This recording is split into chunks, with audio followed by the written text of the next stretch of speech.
네, 챕터 4는 베리에이션 오토 인코더에서 수식이 조금 나와요. 그래서 아마 딱 주무시기 좋으실 거고요. 근데 사실은 제가 초반에 얘기했지만 이 강의를 베리에이션 오토 인코더 때문에 준비된 거라서, 그리고 보통 베리에이션 오토 인코더 공부해야지라고 해서 딱 논문 찍어서 보시면 다들 뛰어나셔서 한 번에 이해되시겠지만, 저 같은 사람은 이제 엄청 오래 걸렸거든요. 그래서 왜냐하면 그 논리적 흐름들을 파악하기가 굉장히 어려워요. 워낙 그 저자인 킹마가 워낙 수학적으로 잘하는 거니까. 그 킹마가 아담 아시죠? 그 옵티마이저 많이 쓰는 거. 아담도 만든 친구고, 뭐 워낙 수학적으로 잘하는 친구라서 논문만 보면 그 라인과 라인 사이의 의미를 해석하기가 굉장히 어렵거든요. 그래서 이 베리에이션 오토 인코더만 넘어가시면 그 뒤로는 이제 수식이 없으니까 베리에이션 오토 인코더 한번 시작을 해보겠습니다. 끝나고 이제 질문을 해주신 분이 계셨는데, 사실 제일 많이 쓰는 그 오토 인코더 언제 쓰냐 이거 질문에 있어서, 그래서 보통 많이 하는 접근법 중에 하나는 우선 오토 인코더로 압축을 해보고요. 근데 압축을 하는데 그 벡터 크기를 뭐로 할지 잘 모르잖아요. 근데 이 정도 해야지 사실은 그렇게 시작하죠. 근데 해놓고 그거를 한 번 더 TSNE 같은 걸로 한 번 더 그 고전적인 클래식한 걸로 한 번 더 해봐요. 왜 그렇게 하냐면 고전적인 접근론들은 아까 얘기했듯이 네이버후드만 잘 유지되고 그러면 성능이 잘 동작하잖아요. 근데 저희가 바라는 게 이제 매니폴드 상에서는 네이버후드 간의 관계가 잘 정립되길 바라기 때문에 그 잘 압축이 돼 있다면 고전적인 그 디멘저널 리덕션 방법으로 비주얼라이즈 했을 때 잘 나올 거다라고 생각하기 때문에 보통 하는 테크닉 중에 하나가 그냥 압축해보고 그거를 한 번 더 TS인이나 이런 거 태워본 다음에 결과를 보고 뭐 결정하고 이런 것도 하나의 접근 방식이니까 참고를 해주시면 되고요. 베리에이션 오토 인코더는 들어보시면 아시겠지만 코드를 봤을 때는 똑같이 보이고요. 짜놓은 코드를 보면 똑같이 보이고요. 근데 논문의 흐름을 따라가시면 전혀 관계가 없어요, 사실은. 그래서 정확히 얘기하면 오토 인코더는 베리에이션 오토 인코더랑 사실은 전혀 관계없는 내용이에요. 그래서 왜냐하면 오토 인코더는 앞에서 설명드렸다시피 매니폴드 러닝이 목적이었죠. 그래서 오토 인코더 구조에서 앞부분을 학습을 할 때 얘를 언슈퍼바이즈드가 아니고 슈퍼바이즈드로 풀기 위해서 뒷단이 붙었어요. 그래서 사실 목적은 앞단이죠. 목적 앞단을 학습하기 위해서 뒷단을 붙여서 학습을 한 거고요. 베리에이션 오토 인코더는 또 정반대예요. 여기는 제너레이티브 모델 중에 하나거든요. 데이터를 만들어내기 위한 목적이기 때문에 뒷단을 학습시키려고 하는데 그러다 보니까 앞단이 붙은 거고 공교롭게 그 구조를 보니까 오토 인코더랑 똑같아진 거지. 사실은 출발점이 오토 인코더랑 베리에이션 오토 인코더는 정반대라는 사실을 기억해 두시면 되고요. 그게 이 챕터에서 이해가 되시면 좋은 겁니다. 그러면 베리에이션 오토 인코더가 제너레이티브 모델 러닝이라고 있잖아요. 데이터를 만들어내는 모델을 학습한다는 건데 그게 어떤 건지 한번 살펴볼게요. 저는 이미지를 다루니까 이제 트레이닝 DB에 이미지들이 있어요. 이미지들이 쭉 있겠죠. 그럼 이 이미지 하나를 숫자 하나로 한번 매핑해 볼게요. 숫자 하나라고 치고 샘플들을 이렇게 찍어 볼 수 있겠죠. 트레이닝 DB에 있는 데이터 포인트 X가 나올 확률을 구할 거고 그 확률을 모든 트레이닝 DB에 대해서 맥시마이즈 하게 하는 확률 분포를 찾는 게 이 제너레이티브 모델에서 하는 일이에요.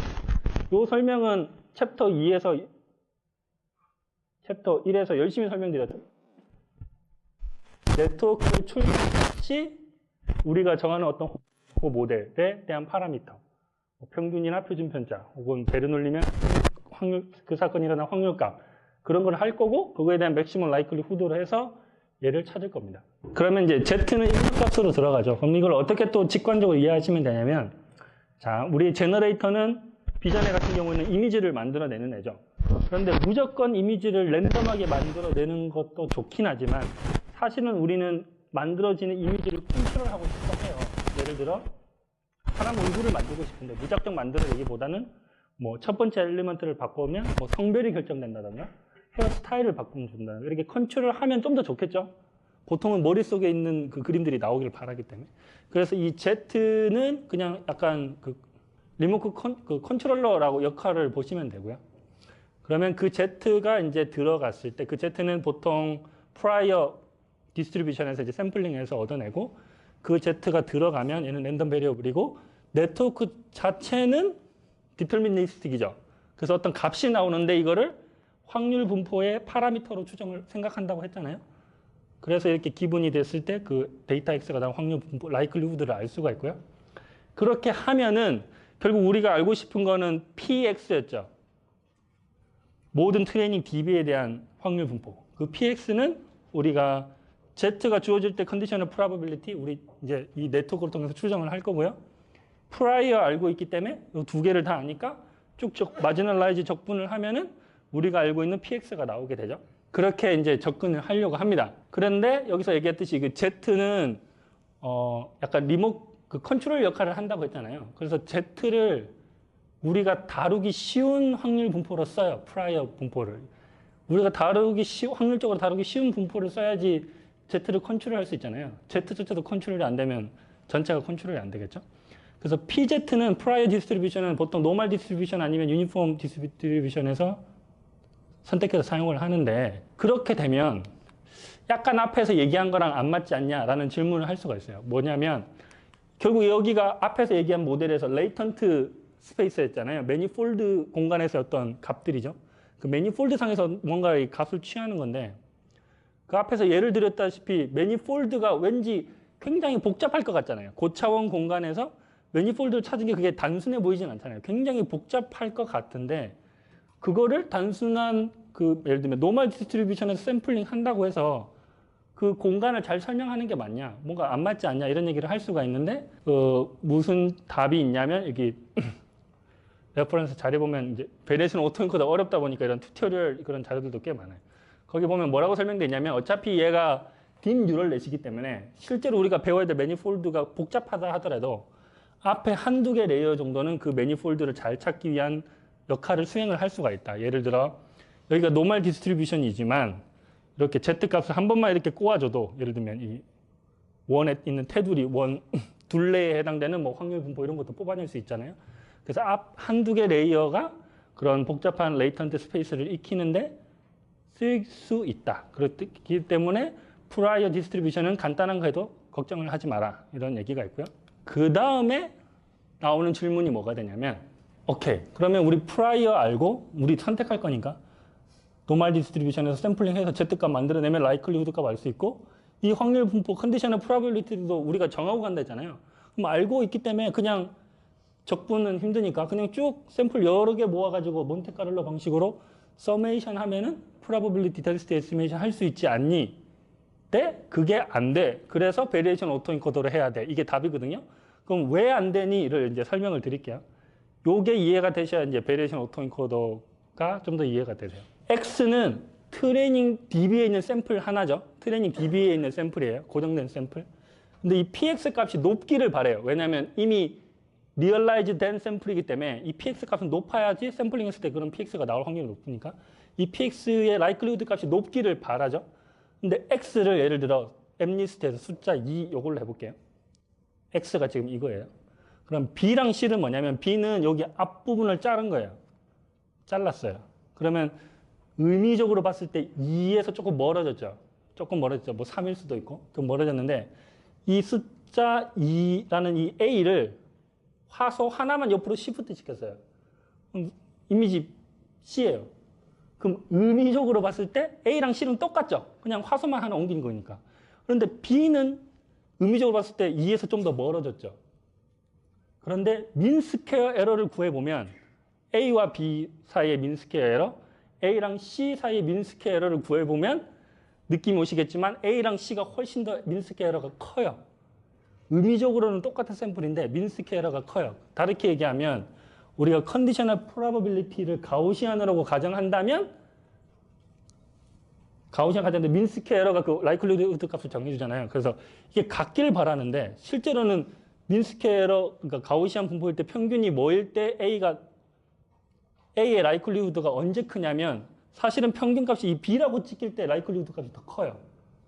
그러면 거기서 샘플링을 하다 보면 평균이 얘 내에서 샘플링 하다 보니까 의미적으로 굉장히 먼 애가 나오죠. 근데 평균이 C라면 여기서 샘플링하면 좀 더 가까운 애가 나올 텐데. 그래서 길게 얘기했지만 이 라이클리후드 값이 사실은 높길 바라는데 그 라이클리후드 값을 정하는 이 가우시안 분포에서 이 평균에 해당되는 애가 민스퀘어 관점에서 보통 A랑 작은 애가 선택이 되는데 그런데 민스퀘어 관점에서 작은 애가 실제로 우리가 의미적으로 생각할 때 나와야 될 그런 이미지에 대한 건 아니라는 거죠. 다르게 얘기하면, 제가 길게 얘기하죠. 다르게 얘기하면 이 샘플링 함수를 잘 조절해야 된다는 거예요. 만약에 유니폼 샘플링을 쭉 해서 학습을 시키면 평균이 얘가 나와요. C가 나오는 게 아니라. 왜냐하면 민스퀘어가 얘가 더 작기 때문에. 얘보다. 그러면 그렇게 학습된 애에서 샘플링 하다 보면 C가 나올 확률보다는 B가 나올 확률이 더 높다는 거죠. 그냥 하다 보면. 왜냐하면 그냥 한다는 거는 민스퀘어가 작은 애들이 더 높게 반영된다는 얘기니까. 그래서 그냥 프라이어 디스트리뷰션에서 샘플링을 하면은 제대로 학습이 안 된다를 제가 이렇게 길게 설명했고 또 약간 길게 적어놨어요. 그렇다 보니 이제 베리에이션 오토엔코더가 나옵니다. 그렇다 보니까 뭘 생각을 한 거냐면 그냥 프라이어에서 샘플링을 했더니 학습이 잘 안 돼. 잘 안 된다는 얘기는 나와야 될 이미지들이 안 나오고 그냥 망가진 의미 없는 이미지들이 막 나오게 되는 거죠. 그래서 프라이어에서 샘플링을 하는 게 아니라 어떤 이상적인 샘플링 함수를 생각을 해보는 거예요. PZ가 아니고 우리가 지금 바라는 거는 X가 그러니까 평균값 가우시안으로 생각한다면 이 네트워크 출력값이 이 트레이닝 샘플이랑 가깝길 바라는 거잖아요. 그 의미적으로 가까운 애들이 생성시키는 그 Z. 그 Z를 샘플링 할 수 있는 이상적인 샘플링 함수. 그런데 그거는 프라이어는 아니고 X를 기본 에비던스로 주는 거죠. 내가 X를 보여줄 테니 적어도 이 X는 잘 제너레이트 되게 하는 Z를 만들어봐 하는 이상적인 샘플링 함수를 한번 생각을 해보는 거예요. 그런데 그 이상적인 샘플링 함수는 우리가 모르죠. 뭔지는 모르죠. 저 제너레이터를 거쳤을 때 X가 잘 제너레이션 되는 이상적인 Z 값을 만들어내는 샘플링 함수 모르잖아요. 그래서 그 모르는 확률 분포를 추정을 할 때 베리에이셔널 인퍼런스 방법을 사용을 하는 거예요. 베리에이셔널 인퍼런스 방법은 뭐냐면 여기 그림으로 나와 있는데 트루 포스테리어, 저기 PZ 기분 X 우리가 모르지만 추정하고자 하는 어떤 트루 포스테리어가 있는데 어떻게 그 어프로시메이션 하냐면 어프로시메이션 클래스 우리가 다루기 쉬운 그 함수 분포 중에 예를 들면 가우시안 그 확률 분포 중에 그 가우시안을 또 그러면 가우시안을 결정짓는 파라미터 뮤랑 시그마를 예를 들어 파이라고 한다면 이 파이를 잘 바꿔가면서 최대한 이 트루 포스테리어에 가깝게 만들어 보자. 그러면 이 트루 포스테리어 대신에 이 어프로시메이션 클래스 정해진 요 함수 가지고 샘플링을 해보겠다. 그러면 X는 그래도 잘 나오겠지. 이렇게 풀어가는 거예요. 그래서 뒷단, 제너레이터를 학습을 할 때 얘를 그냥 시키면 학습이 잘 안 되는데 그 학습이 잘 되게 하기 위한 Z 샘플을 잘 만들어내는 이상적인 샘플링 함수가 있었으면 좋겠고 근데 그게 뭔지를 모르니까 베리에이셔널 인퍼런스 방법으로 우리가 알고 있는 확률 분포 중에 얘랑 타겟 디스트리뷰션에 제일 가까운 애를 찾은 다음에 거기에서 샘플링해서 얘를 제너레이터를 학습을 시키면 될 것 같다라는 게 큰 그림입니다. 그러면 자, 큰 그림을 이제 생각하셔야 돼요. 우리가 결국 구하고 싶은 거는 PX였죠. PX가 있는데 지금 두 개가 도입이 됐어요. 세 개죠. 프라이어 디스트리뷰션이 있고 그냥 샘플링 하니까 안 됐죠. 그리고 이상적인 샘플링 하면서 PZ 기분 X가 있고 얘를 구하기 힘드니까 얘를 어프로시메이션 하기 위해 QPy라는 거를 새로 도입했어요. 그러면 그 네 개 간의 관계식을 구해서 뭔가를 해봐야 되겠죠? 그 네 개 간의 관계식을 구하는 방식이 크게 두 개가 있어요. 두 개가 있는데 두 번째 방법이 보통 자료 보면 제일 많이 나오는 방법이에요. 걔가 제일 의미적으로 직관적이라서 두 번째 방법이 있고 첫 번째 방법은 그냥 한 방에 가는 거예요. 그래서 두 가지 다 설명을 드릴게요. 그래서 아까 우리가 다루고 있는 지금 네 가지에 대해서 관계식을 찾은 다음에 뭔가 그 로스 펑션을 유도하는 거예요. 그 네 가지에 대한 관계식이 결국 evidence lower bound라고 해서 엘보라고 부르는 걸 우리가 찾고자 하는 거예요. 그러면 하나씩 가볼게요. px인데 아까 그 챕터 1에서 했지만 마이너스 로그로 해서 계속 하죠. 그래서 로그를 붙여보면 얘가 젠슨스 이니퀄리티에 의해서 이 로그 값이 안으로 들어가면서 적분으로 풀 수 있고 px는 마지널라이즈 되기 전 버전으로 해서 그럼 이 부동식이 나오죠. 그런데 우리가 알고 있는 어떤 함수 중에 하나를 도입하잖아요. 베리에이션을 인퍼런스 하기 위해서. 근데 값이 똑같게 하기 위해서 이제 분모 분자로 똑같이 넣어주면 변화가 없고 젠슨스 이니퀄리티 쓰면은 역시 같거나 작은 어떤 값이 나와요. 그래서 정리를 하면 로그 px 값이 이 값보다 항상 같거나 작은 어떤 값을 우리가 구할 수 있죠. 같거나 작은 이 값. 그래서 이 값을 예쁘게 다시 정리해 보니까 이 값이 이제 이런 값으로 나오게 돼요. 이 수식의 의미는 뒤에서 설명드릴 거고요. 그래서 지금 젠슨스 이니퀄리티를 써서 한 번에 px랑 여기 보시면 q파이 나오고 뭐 프라이어 나오고 이런 값들을 우리가 이제 관계식을 얻어낼 수가 있었죠. 요 값이 항상 우리가 찾고자 하는 타겟 디스트리뷰션 값보다 같거나 작기 때문에 이제 로어 바운드라고 부르게 됩니다. 요게 이제 엘보를 구한 첫 번째 방식이고요. 근데 이거는 약간 직관적이지 않아요. 그냥 젠슨스 이니퀄리티 써서 찾았나 보다 이 정도고요. 근데 의미적으로 좀 더 직관적인 건 이 두 번째 유도 방식이고 대부분 그 튜토리얼 같은 자료를 찾아보면 이 두 번째 방식으로 유도가 돼 있어요. 로그 px를 구할 거고요. q파이를 우리가 도입을 하죠. 근데 z에 대해서 적분하면 1이기 때문에 그냥 여기 넣을 수 있고요. 그 다음에 이 px를 그 베이지 룰에 대해서 이제 바꿔 쓸 수 있고요. 이렇게 바꿔 쓰게 되고. 그 다음에 또 q파이를 한 번 더 도입을 하게 되고요. 분모 분자로. 그래서 요거를 또 정리를 해보면 아까는 이제 부등호가 바로 나오는데 지금 부등호 쓴 게 없죠. 는 이렇게 나왔죠. 그럼 텀이 이렇게 두 가지 텀이 나와요. 이 엘보 텀이 앞에서 구한 엘보 텀이고요. 두 번째 텀이 KL 텀이 나오죠. 그럼 요 KL 텀부터 볼게요. KL은 그 확률 분포 두 개 간의 거리를 측정하는 함수예요. 그래서 미니멈 값이 0, 두 개가 똑같으면 확률 분포 간의 확률적 특성이 똑같으면 거리 값이 0. 그다음에 다를수록 이제 값이 뭔가 커지겠죠. 이 K의 값이 항상 0보다 같거나 큰데 그 다음 엘보 값이 있죠. 그리고 이 확률 값은 항상 0보다 크니까 이 엘보는 이 K를 여기로 넘겨서 빼면 되니까 항상 양수인 뭔가를 빼기 때문에 이 엘보는 이 로그 px보다 항상 같거나 작게 되죠. 그래서 앞에 구했던 부등식이랑 이제 똑같게 되고요. 그런데 px는 우리가 모르지만 어떤 상수값이잖아요. 맥시마이즈 하고 싶은 어떤 값 하나로 본다면 로그 px는 있고 그거는 kl 더하기 엘보죠. kl 더하기 엘보인데 이 kl의 의미를 보시면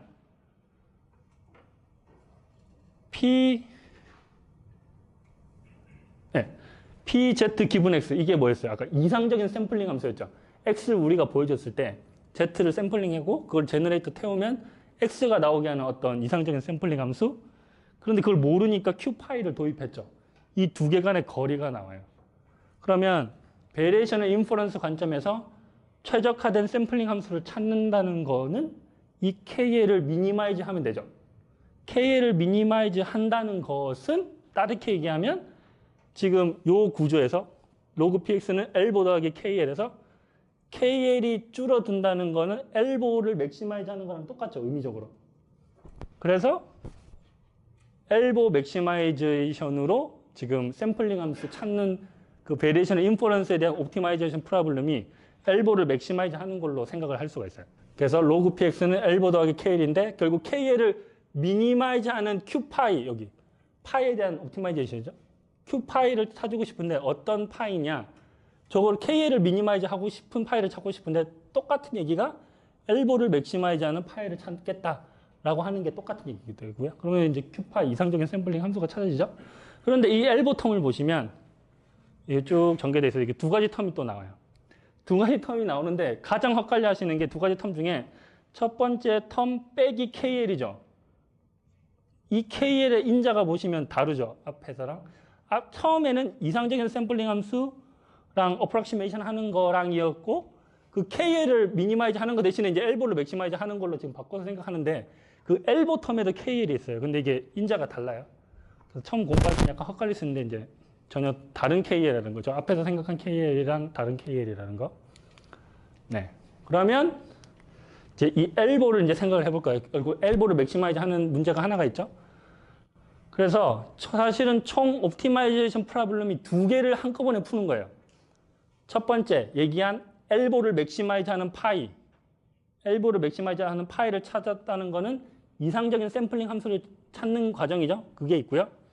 두 번째 방식은 맥시멈 라이클리후드 해야죠. 이상적인 샘플링 함수에서 Z 뽑아서 이 X가 나오는데 이게 컨디셔널 프로바빌리티는 우리가 정하고 갔잖아요. 그 컨디셔널 프로바빌리티가 맥시멈 라이클리후드 되게 이 네트워크를 학습시키는 거. 챕터 1에서 계속 얘기했던 거죠. 거기에 대한 옵티마이제이션 프로블럼이 있죠. 그래서 그거 두 개를 한꺼번에 쓰니까 최종 옵티마이제이션 식이 나오고 그게 역시 앞에서 구한 엘보식을 맥시마이즈 하는 거랑 결국 똑같게 돼요. 왜냐하면 그 뒤에 여기 보시면 최종식이 아니고 엘보를 보시면 엘보를 맥시마이즈 하는 게 아까 이상적인 샘플링 함수 찾는 거라 했죠. 그게 이제 그 큐파이에 대한 얘기고 뒤에 요 제너레이터 입장에서는 맥시멈 라이클리후드 해야 된다 했잖아요. 근데 맥시멈 라이클리후드가 사실 여기 엘보식의 중간에 들어가 있어요. 여기 큐파이에서 샘플링을 한 z 값에 대해서 로그 px 요게 맥시마이즈 되게 하고 싶다잖아요. 그게 엘보식 안에 이미 포함되어 있는 거예요. 그래서 다시 설명을 드리면 두 가지 옵티마이제이션 프로블럼을 풀어야 돼요. 하나는 베리에이션 인퍼런스. 그거는 이상적인 샘플링 함수를 찾는 건데 그게 엘보를 맥시마이즈 하는 거랑 똑같았고요. 맥시멈 라이클리후드 하는 것도 결국 수식으로 보면 엘보 안에 들어가 있는 거예요. 그래서 파이에 대해서 엘보를 맥시마이즈 하면은 베리에이션 인퍼런스가 되고 여기 세타, 제너레이터에 있는 세타에 대해서 맥시마이즈 하게 되면은 맥시멈 라이클리후드가 되는 거죠. 그래서 그 파라미터 두 개 다 해서 엘보를 맥시마이즈 하는 게 최종 식이 됩니다. 그렇다 보니까 이 그림이 이제 그래서 나온 거예요. 자, 다시 정리하면 제너레이터를 우리는 학습을 하고 싶어요. 근데 프라이어에서 샘플링 했더니 잘 안 돼. 그래서 이상적인 함수에서 샘플링을 하고 싶은데 이상적인 샘플링 함수는 X를 에비던스로 주고 그 X에 대해서는 잘 제너레이션 되게 하는 어떤 Z를 샘플링할 수 있는 이상적인 샘플링 함수에서 하고 싶은데 그걸 모르니까 큐파이를 도입했고요. 그 이상적인 샘플링 함수를 어프락시메이션 하는 그 큐파이를 찾으면 그 큐파이를 찾는다는 얘기는 저 엘보텀을 이 파이에 대해서 맥시마이즈 하면은 결국 그 함수를 찾는 거였고 거기서 이제 샘플링해서 그 나온 값이 X에 나올 확률이 이제 맥시마이즈 하고 싶은데 그게 결국 이 엘보텀에 있는 이 앞부분이라서 그거를 이 세타에 대해서 맥시마이즈 하게 되면은 맥시멀 라이클리후드가 된다가 베리에이션 오토인코더의 큰 그림이에요. 그래서 그래서 하다 보니까 X가 입력으로 들어갔죠. 들어가서 샘플링하고 나왔는데 이 나온 값이 또 X랑 같아지길 바랬잖아요. 그래서 이렇게 하다 보니까 오토인코더를 구조를 가지고 베리에이션 인퍼런스 방법을 쓰기 때문에 베리에이션을 오토인코더라고 부른 거예요. 그러면 지금 쭉 들어보셨지만 목적은 이 앞단이죠. 이 앞단을 학습하기 위해서 여기 뒷단이죠. 뒷단을 학습하기 위해서 이 앞단을 붙인 거예요. 그리고 큐 파일을 뭐 인코더, 디코더, 포스테리어라도 불러요. 그냥 프라이어 말고 프라이어 PZ에서 샘플링하는 게 아니라 X를 에비던스로 줬기 때문에 베이지안 룰에 의해서 그럼 포스테리어라고 부를 수 있으니까 포스테리어에서 샘플링하는 거 혹은 이상적인 샘플링 함수를 베리에이션 인퍼런스로 추정하기 때문에 인퍼런스 네트워크라고도 부르고 거기서 나온 Z 가지고 이제 디코딩, 제너레이터 혹은 뭐 제너레이션 네트워크라고 부릅니다. 그래서 이 빨간색 문장이 사실 저기 레퍼런스 논문에 붙어 있어요. 그러니까 수학적으로 보면 오토인코더랑 베리에이션 오토인코더랑은 사실 하등 관계가 없어요. 결과적으로는 비슷해 보이지만. 그래서 엘보를 조금 더 자세히 보여드릴게요. 네, 엘보를 보시면 이 앞부분은 결국 맥시멈 라이클리후드 관점에서 옵티마이제이션을 해야 되는 거였죠. 요게 있고요. 근데 요게 보면 그 X를 에비던스로 줬을 때 지금 정해진 그 어프로시메이션 샘플링 함수에서 Z를 샘플링하고 그 Z를 입력으로 넣었을 때 이 컨디셔널 프로바빌리티를 맥시마이즈 하는 거. 근데 결국 의미적으로 보면 X를 넣었을 때 X가 나오느냐 이거기 때문에 이거를 이제 뭐 확률 분포를 아까 베르눌리로 가정하겠다 하면은 크로스 엔트로피가 되고 가우시안으로 하겠다면 민스퀘어가 되고 이렇게 돼요. 그래서 리컨스트럭션 에러.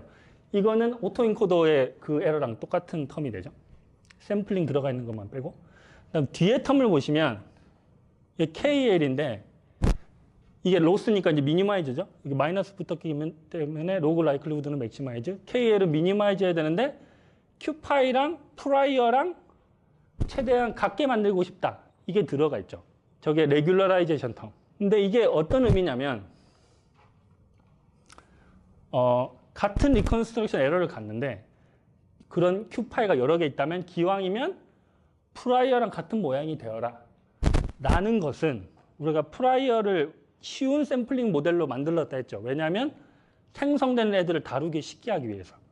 그래서 그 컨디션이 이렇게 녹아져 있는 걸로 보시면 됩니다. 그래서 두 개의 텀으로 엘보가 이제 나눠져 있고요. 자, 그럼 이제 가볼게요. 그러면 저 L보텀을 계산할 수 있으면 코딩을 할 수가 있겠죠. 이제 저 L보텀이 계산이 돼야 돼요.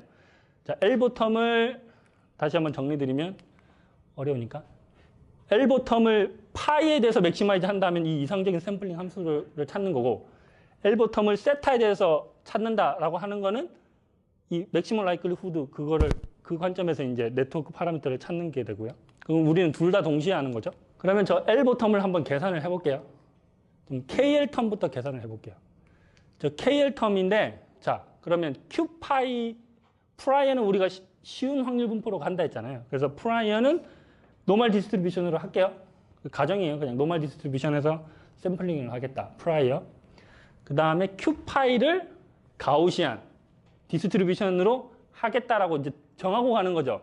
베리에이션 인퍼런스니까 우리가 알고 있는 확률 분포 중에 하나를 정해서 타겟 디스트리뷰션이랑 같게끔 만드는 거니까 그래서 가우시안으로 가정을 하기 때문에 Q파이에서 추정을 해야 될 거는 뮤랑 시그마를 동시에 찾는다고 했을 경우 이렇게 뮤를 찾아야 되고 시그마를 찾아야 돼요. 그렇죠? 그럼 이러면 이상적인 샘플링 함수를 찾는 게 되고요. 그래서 저 KL 텀이 가우시안에다가 노멀 디스트리뷰션 두 개 간의 KL 텀이잖아요. 그거는 이미 수학적으로 알려져 있어요. 가우시안 분포 두 개 간의 KL 다이버전스는 이런 식으로 계산이 된다고 우리는 이 확률 분포 두 개에서 하나는 프라이어는 이제 노말이니까 뭐 1일 거고 뭐 이런 거 생각할 수 있잖아요. 그렇게 해서 이제 수학을 수식적으로 쭉 풀었으면 이런 식이 나옵니다. KL 텀이. 둘 다 KL 텀에서 Q파이를 가우시안, PZ를 프라이어라고 하니까 클로즈드 폼으로 KL 텀이 계산이 되고 그게 수식으로 봤더니 이렇게 되는 거죠. 코드에도 그래서 그대로 박혀 있어요.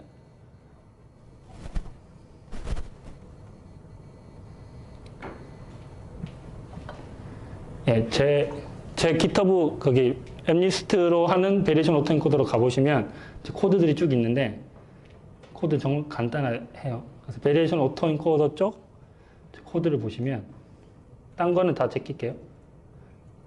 네, 딴 건 좀 더 자세히 설명드리고 이게 오토엔코더 쪽 코드를 보시면 여기 인코더에서 뮤랑 시그마를 찾죠. 인코더에서 뮤랑 시그마 찾았죠. 뮤랑 시그마 찾고 저 뮤랑 시그마랑 KL 텀이니까 프라이어랑 같아라 그게 KL 텀이었잖아요. 그래서 뮤랑 시그마 찾았기 때문에 여기 KL 다이버전스를 계산할 수가 있어요. 근데 제가 아까 PPT에 넣은 수식 그대로 넣었어요. 2분의 1 곱하기 뮤의 엘리먼트 와이즈 뭐 스퀘어 시그마의 스퀘어 빼기 로그의 뭐 시그마의 스퀘어 뭐 빼기 1 이거 그냥 수식 그대로 이렇게 박아 놓은 거예요. 아까 보신 그 수식 그대로 박아 놓은 거예요. 네, 저거를 왜 설명드렸냐면 그걸 왜 설명드렸냐면 아까 그대로 진짜 그대로 박아 놨거든요. 왜 설명드렸냐면 그 베리에이션 오토엔코더 구현된 거 여기 찾아보시면 간혹 2분의 1이랑 빼기 1이 없는 경우가 있어요. 이게 어차피 옵티마이제이션이니까 상수배랑 뭐 더하는 게 없을 수도 있잖아요. 그래서 헛갈릴 때가 있거든요. 누구는 이렇게 짜고 누구는 이렇게 짜는 거였어요. 저는 그냥 그래서 그대로 박아 놓은 거고요. 자, 그러면 KL 텀은 계산이 되죠. 우리 엘보를 맥시마이즈 할 건데 KL 텀은 계산이 되고 자, 앞부분 리컨스트럭션 에러를 볼게요. 리컨스트럭션 에러 텀을 볼 건데 우리가 원래라면 이 익스펙테이션을 하려면 이제 적분을 해야 되지만 귀찮으니까 그냥 몬테카를로 방식으로 L개를 샘플링해서 평균을 구하면 되겠죠? 그 말은 Q파이는 지금 정해져 있죠? 정해진 건데 우리가 가우시안으로 가정을 했죠, 지금. 그럼 뮤랑 시그마가 정해지기 때문에 가우시안 디스트리뷰션이 이미 정해진 거고요. 거기서 샘플링을 하겠죠, Z를 엄청 많이 L개 뽑아서 얘를 태우는 거죠. 네트워크 디코더를 태우면 그 디코더의 컨디셔널 프로바빌리티에 필요한 확률 어떤 그 파라미터를 찾는 거고 그게 정해지면 이제 라이클리후드 값이 정해져서 이제 민을 구할 수가 있겠죠. 이렇게 가는데 여기서 문제가 샘플링이 들어간다는 겁니다. 지금 여기서 KL은 오케이 계산됐고 그 다음에 이제 리컨스트럭션 에러를 구해야 되는데 그러려고 하다 보니까 이 Q파이에서 샘플링을 하잖아요. 샘플링은 랜덤 노드죠. 랜덤 노드다 보니까 백 프로파게이션 알고리즘을 쓸 수가 없어요. 백 프로파게이션은 결국 체인룰을 써서 편미분을 계속 해야 되는데 어떤 중간값이 랜덤으로 계속 바뀌기 때문에 체인룰을 쓸 수가 없거든요. 그래서 백 프로파게이션 알고리즘이 안 됐는데 여기 논문에서는 뭐라고 어떤 테크닉을 썼냐면 리파라미터라이제이션 트릭을 썼어요. 그게 뭐냐면 가우시안 분포를 이렇게 샘플링하면 얘의 확률적 특성이 얘를 따르잖아요. 그런데 이 Z를 엘리멘트 와이즈 뮤 더하기 표준 편차에 제곱해서 요 샘플링하는 노드를 이렇게 노멀 디스트리뷰션에서 샘플링해서 그거를 엘리멘트 와이즈 곱 더하기 하면 이거의 확률 분포가 결국 얘의 확률 분포랑 똑같다가 이미 알려져 있어요. 그래서 코딩을 할 때 여기서 샘플링을 하는 게 아니고 여기서 이렇게 샘플링을 노멀에서 샘플링해서 이렇게 곱하고 이렇게 더해주면은 확률적 특성은 똑같지만 백 프로파게이션 할 때는 문제가 없죠. 왜냐하면 우리가 결국 백 프로파게이션에서 바꿔야 될 게 뮤랑 시그마에 대한 값을 바꿔 나가야 되는데 이 랜덤 노드하고는 전혀 상관이 없기 때문에 기존의 백 프로파게이션 알고리즘을 쓸 수가 있다. 그게 리파라미터라이제이션 트릭입니다. 그래서 그것도 코드를 보시면 여기 들어가 있죠. 뮤 시그마 찾았고 여기서 이제 샘플링을 할 거죠. 샘플링을 할 때 뮤 더하기 엘리멘트 와이즈 시그마 곱하기고 사실은 샘플링 하는 거는 0, 1 노멀 디스트리뷰션에서 샘플링을 해서 엘리멘트 와이즈 곱 뮤 더하면 확률적 특성 똑같고 백 프로파게이션 알고리즘을 쓸 수가 있고 했기 때문에 저걸 리파라미터라이제이션 트릭으로 한 거고요. 저렇게 했더니 누가 또 호기심 많으신 분들이 저거 아니고 요거 리파라미터라이즈 트릭 안 하고 요 뮤 시그마 그냥 여기 박아 놓으면은 그냥 원래 디스트리뷰션에서 샘플링 되는 거잖아요. 그렇게 했는데도 잘 동작하는데요. 이렇게 질문을 하시더라고요.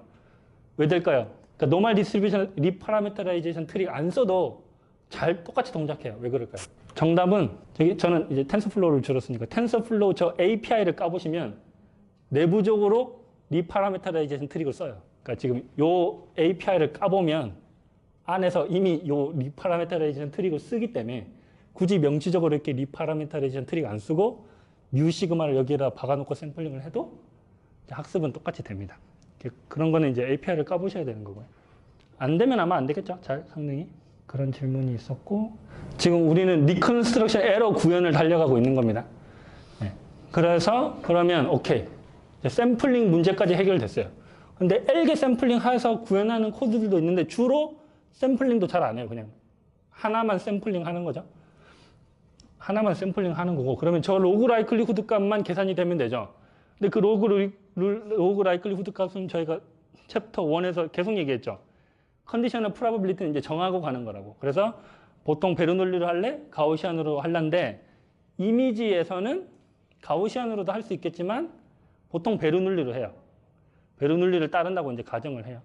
그래서 베르놀리 확률 분포를 따른다고 하고 그때 로그 라이클리후드 값을 풀어서 써보면 결국 크로스 엔트로피가 된다. 네트워크 입력값 X 그리고 네트워크 출력값 PI 간의 크로스 엔트로피가 된다. 이거는 챕터 1에서 계속 설명드린 거죠. 그런데 이 제너레이터를 확률 분포를 컨디셔널 프로바빌리티를 이렇게 베르놀리 아니고 나 가우시안으로 할래. 할 수도 있죠.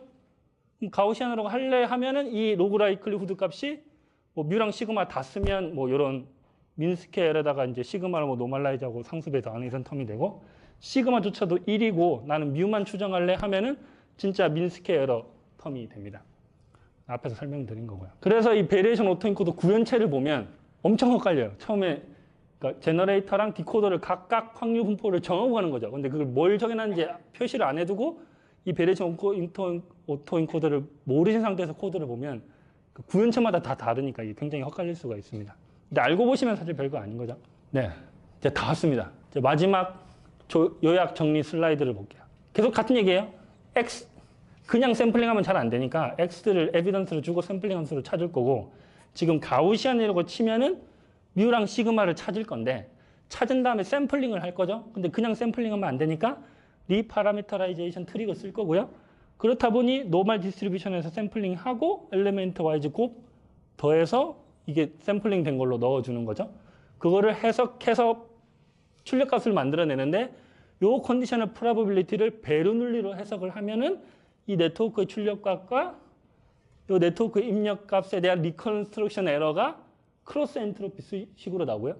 KL 텀은 이 Q파이랑 노멀 디스트리뷰션이죠. 근데 Q파이는 가우시안이고 프라이어는 지금 노멀이라고 했기 때문에 여기 레귤러라이제이션 텀 KL 텀이 클로즈드 폼으로 이런 식으로 계산이 된다는 거고요.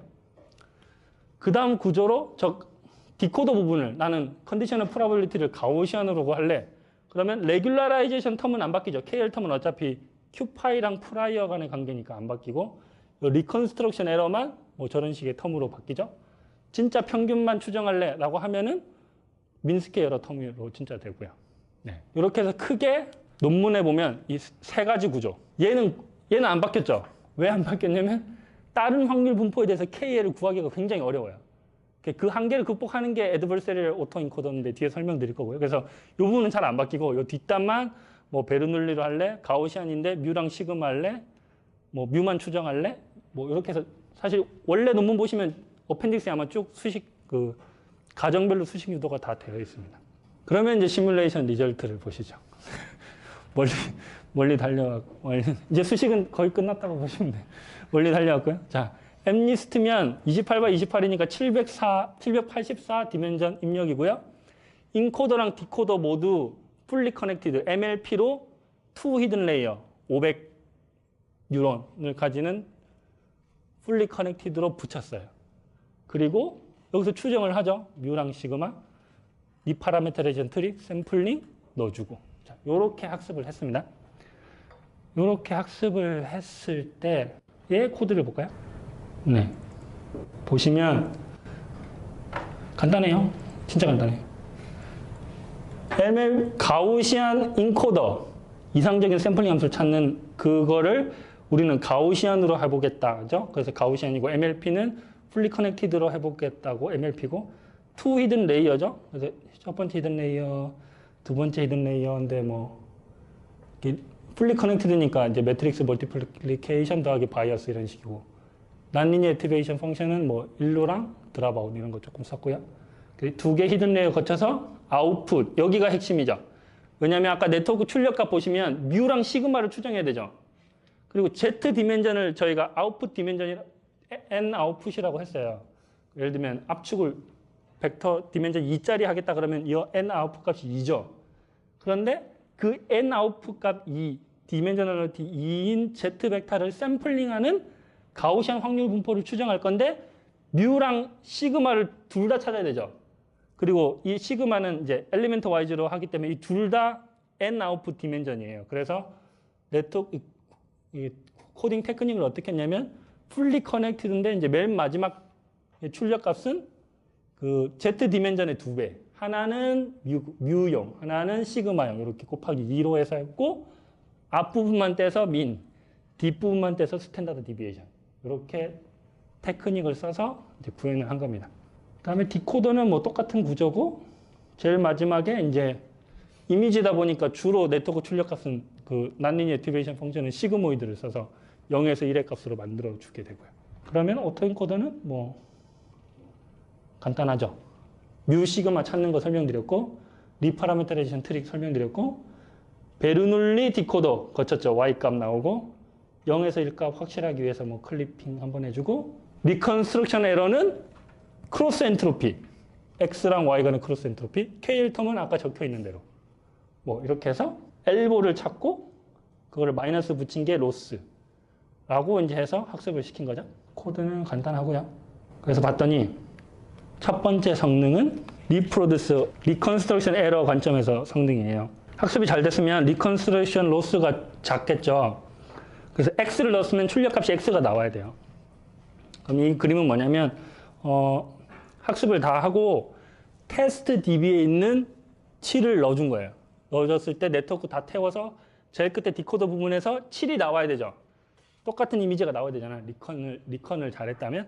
근데 중간에 줄어드는데 그 줄어드는 디멘전 Z의 디멘전을 2로 해보고 5로 해보고 20이죠. 그러면 입력 디멘전이 784니까 784 디멘전의 데이터를 2로 줄였다가 복원한 경우가 요 그림일 거고 5로 줄였다가 복원한 경우 20으로 줄였다가 복원한 경우 당연히 이 더 숫자가 작을수록 더 많이 줄이니까 복원이 더 어렵겠죠. 리컨스트럭션 로스가 좀 더 클 거고 그래서 보시면 예를 들면 이 5처럼 보이는 게 여기는 8, 9 비슷하게 됐다가 이제 5 이렇게 되죠. 저 디멘전이 이제 클수록 좀 더 복원이 잘 될 거라고 생각하는 게 맞고요. 두 번째 보여드릴 게 디노이징 오토인코더 성능. 데이터를 넣어줄 때 노이즈 한번 넣어줘서 쭉 학습을 시키면 그 노이즈 들어간 버전이 들어가면은 노이즈가 빼져서 나올 거잖아요. 그래서 그 디노이징 오토인코더 그대로 해서 이제 베리에이션 오토인코더인데 네트워크 입력값을 노이즈 추가한 버전으로 해서 쭉 학습을 시키고 이제 테스트할 때요. 지금 노이즈를 어떤 걸 넣어줬냐면 앞에 설명드린 제로 매스킹 노이즈가 50%니까 절반의 확률로 걔 값은 0으로 만드는 거예요. 0으로 꺼주는 거고 솔트 앤 페이퍼는 이제 더하는 거죠. 0 아니면 1, 세츄레이션 된 값, 그 두 개를 50% 확률로 이제 더해주니까 굉장히 눈으로 봤을 때 무슨 숫자인지 모르는 거죠. 그래서 트레이닝 할 때 이렇게 노이즈를 추가해서 쭉해서 네트워크에 대한 출력 값은 노이즈 들어가기 전이랑 같아라. 이렇게 해서 쭉 학습을 시켰더니 그렇게 트레이닝 DB에 있는 거 시키고 이제 테스트 DB에 있는 거를 이렇게 노이즈 추가해서 넣어봤더니 요걸 지금 여기 네트워크 입력 값이잖아요. 그럼 디노이징 된 결과가 저렇게 7 이렇게 나오죠. 그래서 보시면 노이즈 추가된 버전을 보시면 무슨 숫자인지 사실 모르잖아요. 거의 모르시겠잖아요. 그런데 복원된 거 보면 얼추 맞을 거예요. 다 맞진 않지만 얼추 맞아요. 그래서 디노이징 효과가 탁월합니다. 오토엔코더가. 이게 회심의 GIF죠. 그러면 코딩 관점에서 코드 관점에서 오토엔코더랑 베리에이션 오토엔코더랑 뭐가 다르니 하면은 한 줄 달라 이렇게밖에 설명을 못 드려요. 그 한 줄이 뭐냐면 아까 KL 텀 샘플링 들어간 것도 다르긴 하지만은 여기 보시면 그 엘보 텀이 리컨스트럭션 에러 이거는 X를 넣었을 때 X가 나왔느냐니까 오토엔코더랑 똑같은 로스거든요. 샘플링이 들어갔긴 하지만 샘플링을 무시하면은 이제 샘플링이 항상 같은 지점에서 샘플링 된다고 하면은 이제 여기 오토엔코더랑 똑같은 텀이고요. 뒤에 대신에 베리에이션 오토엔코더는 KL 텀이 붙죠. 오토엔코더는 안 붙는데 요 KL 텀만 사실 다르다고 보시면 돼요. 근데 그 KL 텀이 어떤 역할을 하는지가 지금 이 GIF에서 나오는 거예요. 다시 한번 설명드리지만 오토엔코더는 데이터 압축이 목적이었고요. 베리에이션 오토엔코더는 데이터 생성이 목적이에요. 그러면 생성 관점에서 볼게요. 학습이 끝났어요. 학습이 끝났어요. 그럼 오토엔코더는 이걸 그냥 쓰면 되죠. 그래서 뭐 어떤 이미지를 넣으면 압축이 되는 거죠. 이렇게 쓰면 되고. 자, 제너레이션 관점에서 볼게요. 이 디코더를 쓴다는 거는 어떤 Z를 만들어내야 되죠. 그리고 이렇게 하죠. 그런데 이 Z 값이 사실은 뭐 디멘전이 2든 4든 지금 앞에 지금 보여드릴 예는 디멘전이 2지만 이 값이 사실은 레인지를 모르잖아요. 의미 있는 이미지가 나오는 레인지를 몰라요. 얘만 떼놓고 보면. 그런데 베리에이션 오토엔코더는 큐파이가 프라이어랑 같애라 여기에 들어갔잖아요. 이상적인 샘플링 함수를 찾아가는데 그 이상적인 샘플링 함수에 맞춰서 제너레이터도 뭔가 학습이 되죠.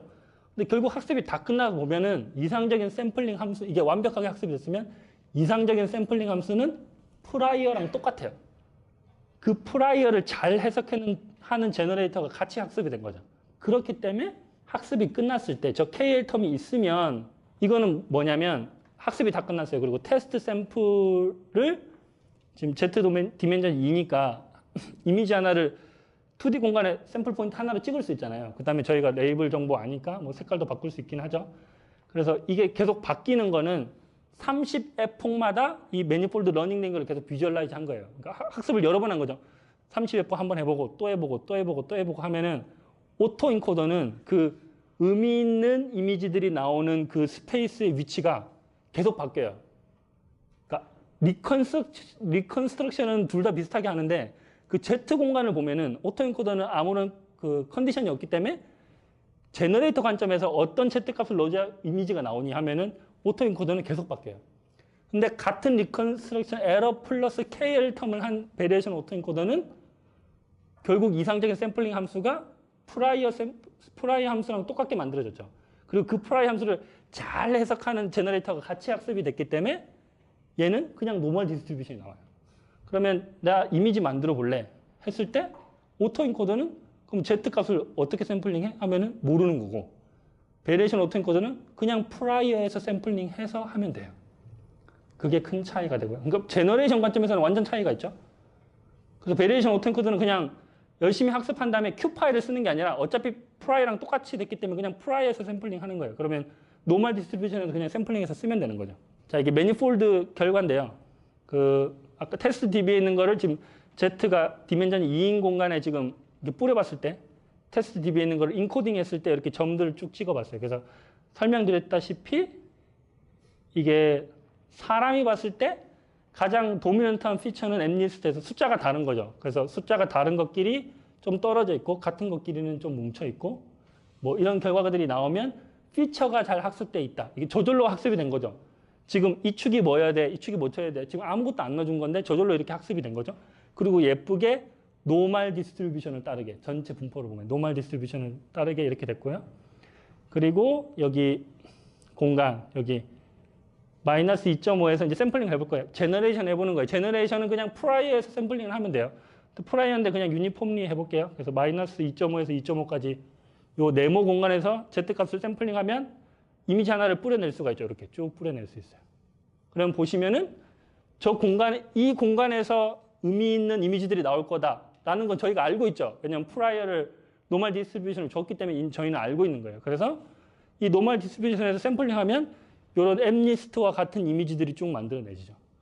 그리고 뭐 같은 숫자라고 해도 여기 보시면 저절로 뭔가 로테이션 같은 게 보이죠. 크기도 좀 보이고. 이런 피처는 저희가 준 게 아니잖아요. 자동으로 찾아낸 거고요. 요게 베리에이셔널 오토엔코더. 그래서 요 엠리스트 실험 결과는 아까 GitHub 그냥 돌리시면 바로 보실 수 있으세요. 이렇게 정리하면 되고요. 그 다음에 컨디셔널 베리에이션 오토엔코더 갈게요. 베리에이션 오토엔코더를 다시 구현체를 다시 보시면 입력 X 놓고 히든 레이어 2개짜리였죠. 그런데 Q 파이였는데 지금 Q 람다 그 이상적인 샘플링 함수인데 지금 가우시안으로 가정했기 때문에 뮤랑 시그마 찾는 거고 랜덤 샘플링 노드에서 Z 나오면 히든 레이어 2개 거쳐서 제너레이션 한다. 요게 베리에이션 오토엔코더 구조인데 컨디셔널 베리에이션 오토엔코더는 뭐냐면 지금 아까 그 매니폴드 학습할 때 저희가 레이블 정보를 안 썼죠. 레이블 정보 전혀 안 썼는데 저런 게 학습이 됐잖아요. 지금 비주얼라이즈를 위해서 그냥 제가 숫자 레이블을 썼을 뿐이지 이 공간 자체를 학습할 때 베리에이션 오토엔코더 학습할 때 레이블 정보를 넣어주는 데가 하나도 없었어요. 그냥 학습이 다 끝나면 저렇게 학습이 되는 건데 언스포바이즈드 방식으로 학습을 한 건데 저희가 레이블 정보 알고 있으면 쓰면 되죠. 그 쓰는 게 이제 컨디셔널 베리에이션 오토엔코더고요. 쓸 때 보시면 레이블 정보, 그러니까 데이터에서 알고 있는 정보. 지금 엠리스트 같은 경우에는 숫자가 뭐냐에 대한 정보를 알고 있으니까 인코더에도 넣어주고 디코딩 할 때도 넣어줘라. 이게 끝이에요. 컨디셔널 베리에이션 오토엔코더. 그러니까 레이블 정보 알고 있으면 쓰라. 이게 컨디셔널 베리에이션 오토엔코더고요. 그렇게 했을 때 엘보식이 어떻게 되냐? 뭐 똑같이 유도되더라. 뭐 컨디셔널 프로바빌리티가 살짝 바뀌는 거니까. 그래서 똑같은 방식으로 그냥 하면 되고 그 구현상으로는 이 레이블 정보만 입력각, 인코더, 디코더 단에 이제 컨캣해서 넣어주기만 하면 돼요. 나머지는 다 똑같고요. 그러면 레이블 정보를 다 알고 있을 때 그렇게 하면 되죠. 그러면 이제 보통 이쪽을 보면 논문을 보면은 이제 세미 슈퍼바이즈드가 궁금하죠. 그러면 레이블 정보 하나도 안 쓸 때도 봤고 다 쓸 때도 봤는데 우리가 조금만 알고 있을 때는 어떻게 할래? 라고 하면은 이렇게 하면 된다. 예요. 그냥 그 알고 있을 때는 컨디셔널 베리에이션 오토엔코더를 쓰면 되고요. 모르는 레이블은 그 모르는 데이터에 대해서 컨디션 Y를 추정하는 네트워크를 별도로 두면 된다. 그래서 네트워크를 통해서 Y 값을 추정한 거를 이제 넣어주는 거죠. 그래서 알고 있을 때는 그냥 이 Y 값을 알고 있는 레이블 정보를 쭉 넣어주고요. 모를 때는 이걸 태워서 추정한 값을 넣겠죠. 당연히 이걸 학습할 때는 알고 있을 때 정보 가지고 학습을 하게 되고요. 이렇게 하면 이제 세미 슈퍼바이즈드. 지금 하나도 안 쓸 때는 아예 언슈퍼바이즈드로 풀리게 되고요. 요게 논문에 나와 있고, 그다음 비슷한 방식인데 좀 다르게 한 게 있어요. 이게 M2 구조고 이제 M3를 구조라고 부르는데 똑같이 이제 그 언슈퍼바이즈드 혹은 세미 슈퍼바이즈드를 하고 싶을 때 레이블 추정하는 거를 어떻게 할래를 이제 왼쪽에는 아예 별도 네트워크를 태웠는데 M3 구조는 어떻게 했냐면 베리에이션 오토엔코더 구조로 먼저 학습을 하고 요 윗단에 그냥 레이어 하나만 붙여서 이 Y를 추정하는 걸 했더니 뭐 좀 더 잘 되더라. 뭐 이런 구조에 대한 뭐 새로운 제안이었어요. 시뮬레이션 결과를 보시면 코드도 살짝 보실까요? 코드는 엠리스트 제 레파지토리에 이제 CVA에 있고 딴 건 다 똑같아요. 딴 건 다 똑같고 딱 진짜 그 인코더에 여기 보시면 컨캣 해주는 거, 입력과 레이블 정보 컨캣 해주는 거. 나머지는 다 구조가 똑같아요. 디코더도 레이블 정보 있을 때 여기 컨캣 해주는 거. 그래서 그 차이밖에 없어요. 인코더, 디코더 모두 Y 레이블 정보가 있을 때 컨캣 해주는 거를 쓴 거고요. 그래서 여기 시뮬레이션 결과는 지금 제가 코드 올린 거는 레이블 정보 다 알고 있을 때의 그 시뮬레이션 결과예요. 왜냐하면 저는 원래 제너레이션에 관심이 있었기 때문에 이제 레이블 정보가 있을 때 제너레이션 어떻게 되냐를 보여드리기 위해서 레이블 정보가 이미 다 알고 있고요. 그래서 그거를 컨캣해서 이제 이렇게 넣어주는 겁니다. 베리에이션 오토엔코더랑 크게 다를 게 없고요. 언스포이드 하면 조금 바뀌어야 되지만 저는 이걸로 해서 결과를 보여드릴게요. 그러면 그 베리에이션 오토엔코더 보여드렸다시피 이제 리프로듀스 성능 7을 넣으면 7이 나오냐? 네? 제가 베리에이션 오토엔코더랑 밑에 성능을 비교했죠. 같은 에폭 수에서 중간 결과가 어떻게 되는지 보여드렸는데 확실히 컨디셔널 베리에이션을 오토 CVA가 빨리 수렴하죠. 왜냐하면 부가 정보를 줬죠. 복원을 할 때 7을 넣어주고 베리에이션 오토엔코더는 무슨 숫자인지 모르겠지만 복원해봐 이렇게 되죠. 근데 컨디셔널 베리에이션 오토엔코더는 숫자 정보를 알잖아요. 7을 주고 야 7이래 복원해봐. 이거는 느낌이 다르죠. 훨씬 쉬운 문제가 돼요. 그 레이블 정보를 넣어주면. 그래서 빨리 복원이 되고요. 디노이징도 마찬가지죠. 7을 넣어주고 노이즈 엄청 긴 7을 넣어주고 무슨 숫자인지 모르겠지만 디노이징 해봐. 와 7인데 복원해봐. 이거는 또 다르잖아요. 그래서 레이블 정보를 별도로 주는 경우에는 사실 훨씬 더 쉬운 문제가 돼요. 그래서 빨리 수렴하죠. 베리에이션 오토엔코더보다. 이게 재밌는 거죠. 저는 제너레이션에 관심이 있었기 때문에 이 학습이 다 끝난 다음에는 여기 디코더 부분만 갖다 쓴다 했잖아요. Z는 그냥 프라이어에서 샘플링 하면 되고요. 이미 맞춰져 있기 때문에 프라이어에서 샘플링 하고 근데 아까 그 결과 보시면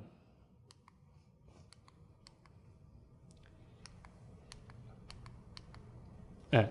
이 Z 값이 어떤 정보를 담고 있었냐면 베리에이션 오토엔코더는 숫자가 뭐다라는 것도 담고 있었고 예를 들면 기울기나 두께 이런 정보를 다 담고 있었죠. 숫자 2개긴 하지만 그래서 이 제너레이션 결과가 그런 식으로 나왔잖아요. 이 공간에 숫자 2개인데 샘플링을 하다 보니 숫자 값 어느 영역에서는 3이 나오고 그런데 뭐 3이지만 그 안에서 뭐 이런 식으로 바꿔보면 좀 기울기가 바뀌고 이런 식의 피처가 저절로 학습이 됐는데 지금 컨디셔널 베리에이션 오토엔코더는 이렇게 학습이 끝나다 보면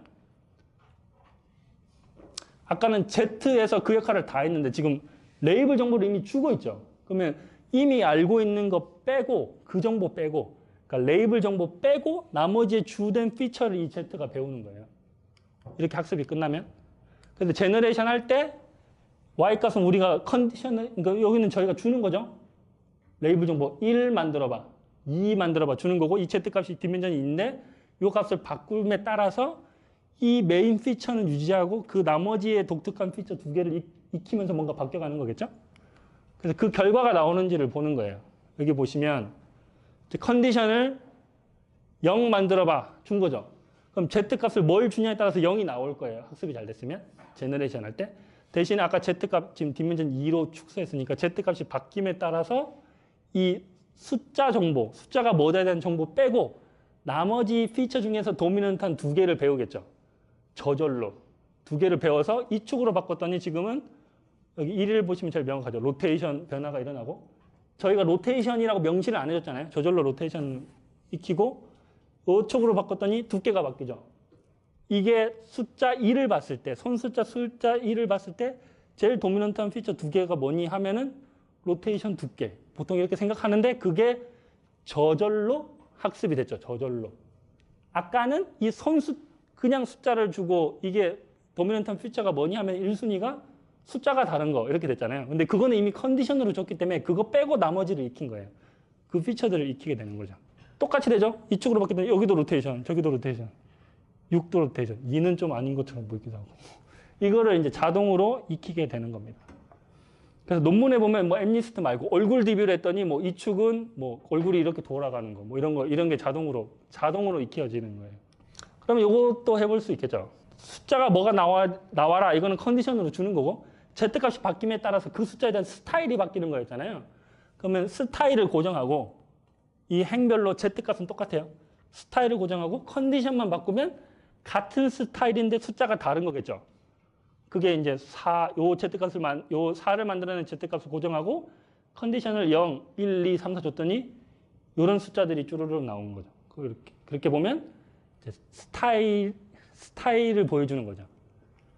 그 Z 값이 어떤 손 숫자 필체에 대한 스타일을 익혔다라고 보시면 되겠죠. 그래서 저 결과를 제가 돌려봐도 이제 Z 값 랜덤하게 샘플링해서 이렇게 만들어지고 이걸 고정하고 이제 C 값을 쭉 바꿨더니 컨디셔널 값을 바꿨더니 저렇게 봤을 때 이제 느낌적으로 유사한 스타일의 숫자들이 나오게 되고요. 반대로 해볼 수 있겠죠. 이거는 제가 Z 공간에서 샘플링한 거고 인코딩을 할 때 제가 아예 손 숫자 3을 적었어요. 컨디셔널 프로바빌리티를 찾아지죠. 거기서 Z를 샘플링 한 다음에 이제 컨디션을 바꾼 거예요. 근데 이게 약간 다르죠. 다를 수 있는 게 지금 요게 X고 요 3을 만들어내는 Z는 민 값을 그냥 쓴 게 아니고 제가 샘플링한 것을 쓰기 때문에 약간 다를 수는 있어요. 그렇지만 조금 비슷해 보이죠. 그때 Z 값을 고정하고 컨디션을 바꿨더니 쭈루룩 이렇게 되죠. 그래서 요 비슷한 걸 이제 계속 하다 보면 아, 폰트를 건들 수 있겠다 이런 생각이 드시죠? 그래서 저번 주가 이제 한국 벤처에서 타입 손글씨 200개를 받아서 퍼스널라이즈 폰트를 만들어주는 서비스가 오픈이 됐어요. 이런 기술 써가지고. 그 다음에 런드 매니폴드. 아까 그 테스트 DB에 있는 샘플들을 2D 공간에 뿌렸더니 예쁘게 피처드, 그 숫자 다른 것들은 다 구분이 되면서 노멀 디스트리뷰션을 가졌죠. 근데 컨디셔널 베리에이션 오토엔코더를 쭉 뿌려보면 인탱글드 되죠. 뭔가 망한 거 같죠. 근데 이게 망한 게 아니에요. 왜냐면 지금 숫자 다른 것들도 다 한꺼번에 뿌렸죠. 근데 우리가 무슨 숫자 나와라는 컨트롤을 할 수 있잖아요. 그래서 사실은 이게 레이어 10개가 함께 보여진 거예요. 그래서 0만 나와라 우리 할 수 있죠. 그러면 0만 나와라 해놓고 Z 공간에서 보면은 이게 노멀 디스트리뷰션이에요. 1만 나와라 해놓고 뿌려보면 이제 노멀 디스트리뷰션인데 그걸 한꺼번에 뿌려다 보니까 이게 막 섞여 있는 거죠. 그래서 사실은 이런 위치는 아까 보셨다시피 이제 같은 스타일의 다른 숫자들이 나올 거예요. 컨디션만 바꿔주면. 뭐 이런 것들을 해볼 수가 있겠죠. 그리고 또 무서운 게 이게 그 세미 슈퍼바이저드 방식으로 이제 학습도 가능하다 했잖아요. 아까 별도 네트워크를 태워서. 그래서 이 실험은 뭐냐면 엠리스트 샘플이 5만 개, 보통 트레이닝 DB 5만 개를 써요. 그런데 그 중에서 제가 100개만 썼어요. 100개만 레이블 정보를 쓰고 49,900개는 안 썼어요. 그러니까 거의 안 쓴 거죠. 안 쓰고 아까 별도 네트워크를 열심히 학습시킨 다음에 이제 클래스파이어 간단한 거 하나 붙여서 학습을 시켜봤더니 분류 성능이 95% 나왔죠. 에러율이 4.86%. 5만 개 중에 5만 개 샘플 중에 레이블 정보는 100개만 썼는데 분류 성능이 95%가 나온 거예요. 아까 피처를 자동으로 배우는 능력이 꽤 뛰어나기 때문에 지금 요것만 하더라도 요거 만들 때만 하더라도 제가 하나도 레이블 정보 안 썼죠. 근데 레이블 정보 몇 개 써서 얘가 약간 튜닝이 되겠죠? 그러면 지금 여기만 보셔도 숫자가 꽤 구분이 되잖아요. 명확한 것들이 꽤 보이죠. 그럼 여기 단순한 클래스파이만 붙여도 분류 성능이 꽤 나올 것 같잖아요. 그래서 그거를 결과를 보여주는 거고요. 그래서 컨디셔널 베리에이션 오토엔코더는 제너레이션 관점에서 조금 재밌는 결과들이고요. 그 다음에 애드버서리얼 오토엔코더를 가볼게요. 애드버서리얼 오토엔코더는 아까 잠시 언급이 됐어요. 이제 그 베리에이션 오토엔코더 다양한 구조체를 보면 다 디코더를 바꾸는 거였죠. 인코더는 못 바꿨던 이유가 제가 말씀드렸다시피 저 KL 텀이 계산이 돼야 되는데 가우시안 말고는 KL 텀을 계산하기가 어렵다 그랬어요. 그래서 그 한계를 깨보자고 한 게 애드버서리얼 오토엔코더입니다. 그래서 저 KL 텀을 계산하기 위해서 프라이어랑 저 큐파이 펑션이 가져야 될 조건이 뭐냐면 우선 샘플링이 돼야 되죠. 뭐 뻔한 얘기고 샘플링 돼야 되고 그 다음에 KL 다이버전스가 계산이 돼야 되는 그 조건 하에 있는 함수들 중에 하다 보니까 거의 가우시안밖에 못 쓰게 되는 거죠. 그래서 그 가정을 깨기 위해서 애드버서리 오토엔코더는 뭐냐면 샘플링은 돼야 되지만 KL 다이버전스는 계산하지 않아도 되는 그런 함수들 중에 이제 써보자는 거였어요. 그럼 어떻게 쓰냐? 저 KL 텀에 보시면 확률 분포 2개를 같게 만들어주기를 바라는 거잖아요. 그거에 대한 매저였잖아요. 그래서 결국은 K를 옵티마이저 하면은 두 확률 분포가 이제 같아지죠. P는 안 바뀌니까 Q파이가 이제 PZ로 바뀌죠. Q파이라는 함수가 PZ라는 확률 분포랑 똑같이 맞춰지는 과정이죠. KL을 미니마이즈 하는 거. 근데 그게 겐이랑 똑같거든요. 겐이 타겟 디스트리뷰션이 있고 제너레이션 된 샘플들이 있을 때 그 샘플들의 분포가 타겟 디스트리뷰션이랑 똑같이 만들어주는 게 겐의 방법론이에요. 그래서 저 KL 대신에 겐 로스를 쓰면은 임의의 함수에 대해서도 가능하다. adversarial autoencoder고요. 그러면 겐을 알아야 되겠죠. 겐 아시는 분? 네, 다 아실 거라 믿고 처음부터 설명을 하죠. Generative Adversarial Network의 약자고요. 겐은 Variational Autoencoder랑 다른 쪽에 속해 있어요. 여기 텍사노미를 보시면 Variational Autoencoder가 여기 있죠. 그 Maximum Likelihood 관점인데 Variational Autoencoder가 어디 속하냐면 Explicit Density에 속하죠. Explicit Density는 density 모델을 정하고 간다는 거예요. 아까 가우시안, 베르놀리 정하고 가죠. Implicit Density는 확률 분포를 안 정하고 가요. 그게 지금 장점인 거죠. 안 정하고 가지는데 찾을 수 있는 방법론 중에 하나가 겐이에요. 그럼 그게 어떻게 동작하는지를 볼게요. 이게 뭐냐면 제너레이터가 있죠. 프라이어에서 샘플링해서 Z 넣어주고 제너레이터 거치면 뭔가 나오죠. 그렇죠? 이게 사실은 제너레이터에서 만든 거는 가짜 샘플이에요. 가짜 샘플. 우리 지금 이미지를 생각하면 제너레이터에서 거친 건 가짜 이미지예요. 가짜 이미지죠. GZ 가짜 이미지가 있고 진짜 이미지도 있어요. 진짜 이미지는 True Distribution. 우리가 추정하고자 하는 트레이닝 DB에 있는 그거를 잘 모델링 했다면 가져야 될 어떤 True Distribution에서 샘플링을 하지만 사실은 이건 모르니까 샘플링 안 하고 그냥 트레이닝 DB에 있는 샘플 아무거나를 넣어주는 거예요. 그럼 저 X는 진짜 샘플. 제너레이터가 만든 건 가짜 샘플. 그럼 디스크리미네이터는 뭘 하냐면, 그 네트워크가 두 개인 거예요. 제너레이터, 디스크리미네이터. 디스크리미네이터는 뭐 하는 거냐면, 가짜 샘플이 들어오면 넌 가짜야 라고 하는 거고요. 진짜 샘플이 들어오면 너 진짜야 라고 하는 거예요. 그래서 제너레이터는 거짓말쟁이고요. 디스크리미네이터는 거짓말 탐지기가 되겠죠. 그러면 서로 성능이 올라가는 거예요. 그래서 이 정답을 알려주죠. 정답을 알 수가 있잖아요. 이제 뭘 넣어주느냐에 따라 다르니까. 그래서 진짜라는 판단을 1로 한다면 이 디스크리미네이터는 DX가 1이길 바라고요. 가짜라는 판단은 0이길 바란다면 제너레이터에서 생성된 샘플은 0이길 바라는 거죠. 그런데 제너레이터는 디스크리미네이터를 속여야 되기 때문에 제너레이터 입장에서는 이 디스크리미네이터의 결과값, 제너레이션 된 거에 대한 디스크리미네이터 결과값이 진짜라고 만들고 싶기 때문에 저게 1의 값을 가지길 바라는 거예요. 그러면 정답을 딱 알려줬어요. 그러면 디스크리미네이터가 내가 잘못 판단했네? 그러면 이렇게 해야지. 이렇게 할 수 있고 제너레이터도 정답 알려주면 내가 못 쓰겠네? 조금 바뀌어야지. 이렇게 되죠. 그래서 기대하는 거는 제너레이터의 성능과 디스크리미네이터 성능이 서로 조금씩 올라가길 바래요. 보통 위조 지폐 얘기 많이 하는데 제너레이터가 위조 지폐를 만드는 거고 디스크리미네이터가 위조 지폐 판별기면은 위조 지폐가 처음부터 잘 만들 수 없잖아요. 그거 조금 못 만들지만 디스크리미네이터도 너무 똑똑한 애가 아니고 약간 바보서부터 시작해서 이게 서로 조금씩 올라가다 보면 딱 이퀄리브리엄 상태가 되면 제너레이터는 정말 진짜 데이터를 만들어내는 애가 되고 디스크리미네이터는 어떤 샘플이 오든지 간에 진짜랑 가짜랑 구분을 할 수가 없게 되는 거죠. 그걸 기대해서 하는 게 이제 겐 방법이고요. 그래서 설명드렸다시피 이제 수식으로 표현하면은 디스크리미네이터 입장에서 이 dx 값이 1이길 바라잖아요. 그래서 그걸 로그 dx 이렇게 취해서 이걸 맥시마이즈 하고 싶고요. 제너레이터에서 거친 값은 미니마이즈 하고 싶은데 이제 1 빼기 붙여서 또 역시 맥시마이즈 하는 거. 그래서 여기 밸류 펑션이라고 적혀 있는 거는 디스크리미네이터 관점에서 맥시마이즈 해야 되는 값이고요. 그럼 제너레이터는 어떻게 해야 되냐? 저 밸류 펑션을 미니마이즈 하면 되죠. 그래서 제너레이터 입장에서는 미니마이즈, 디스크리미네이터 입장에서는 맥시마이즈 돼요. 그렇다 보니까 서로 목적이 상반되죠. 적대적이죠. 그래서 adversarial, 적대적이라는 단어가 붙어서 generative adversarial network라는 단어가 붙고요. 이렇게 하다 보니까 학습이 안 돼요. 아까 베리에이션 오토, 사실 디스크리미네이터가 약간 그 인코더랑 비슷해 보이고요. 제너레이터가 디코더랑 비슷해 보이잖아요. 베리에이션 오토인코더는 인코더랑 디코더 두 개가 다 모두 엘보를 맥시마이즈 하는데 같이 협력해서 쭉쭉 가잖아요. 그러니까 서로 으쌰으쌰 있어서 가는 방면에 이 걔는 저 같은 옵티마이제이션 펑션이 한 놈은 맥시마이즈 하려고 한 놈은 미니마이즈 하려고 해요. 서로 싸우는 거죠. 그러니까 이게 서로 힘의 밸런스를 맞춰서 학습을 시키기가 굉장히 어려워요. 베리에이션 오토인코더는 서로 엘보를 맥시마이즈 하는 거니까 그냥 으쌰으쌰 가는 거고.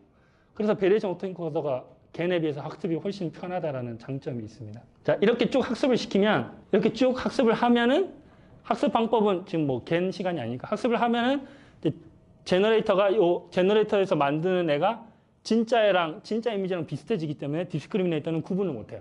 그런 상황이 되는데 그걸 다르게 얘기하면 이 제너레이터가 만든 확률 분포, 샘플들의 확률 분포가 요 타겟 디스트리뷰션이랑 똑같게 만들어지죠. 그래서 아까 애드버서리 오토엔코더에 따지면 요 P 데이터, 애드버서리 오토엔코더 이게 PZ, 요거는 고정돼 있고 여기서 제너레이터에서 만든 샘플들이 이 확률 분포를 따르게 만들어 갈 수 있다는 거잖아요. 괜히. 그래서 오토엔코더를 이렇게 구성을 합니다. 프라이어 디스트리뷰션, 이게 타겟 디스트리뷰션. 그 KL 텀이 Q랑 프라이어랑 똑같게 만들어라죠. P는 안 바뀌고 얘가 타겟 디스트리뷰션. 걔네에서 트루 샘플을 만들어내는 애. 그 다음에 여기 Q를 만들어내는 요 Z에서 샘플링하면 이게 가짜죠. 가짜. 그래서 요 프라이어에서 샘플링한 거는 플러스 진짜 샘플입니다. 여기 앞부분 Q단에서 만들어져서 샘플링하는 거는 가짜 샘플입니다. 그럼 여기 제너레이터 역할을 하잖아요. 걔네에서. 그래서 디스크리미네이터만 별도로 두면 돼요. 디스크리미네이터를 둬서 이 샘플이 들어오면 얘는 가짜야. 여기서 들어오면 얘는 진짜야. 이렇게 판별하게끔 디스크리미네이터를 두고 학습을 하면 됩니다. 그러면 KL 텀을 안 써도 이 Q 펑션이 이제 prior sample distribution이랑 같게 만들 수가 있죠. KL을 명시적으로 안 써도. 네. 그래서 원래 베리에이션 오토엔코더 로스에 그 로스는 리컨 로스 플러스 KL 로스였는데 KL 로스 안 쓰고 get 로스 아까 밸류 펑션이 있었잖아요. 그거를 이제 대신 쓰겠다. 이게 애드버서리 오토엔코더고요. 네. 그래서 학습하는 걸 보면 괜히 애드버서리 오토엔코더는 인코더, 디코더 모두 엘보를 같이 맥시마이즈 하는 거기 때문에 그냥 한 번에 돌리면 되는데 걔는 그 제너레이터랑 디스크리미네이터가 목적이 상반되잖아요. 그래서 학습을 시킬 때 디스크리미네이터 한 번 학습, 그 학습 시킬 때는 상대편은 고정해 놓고요.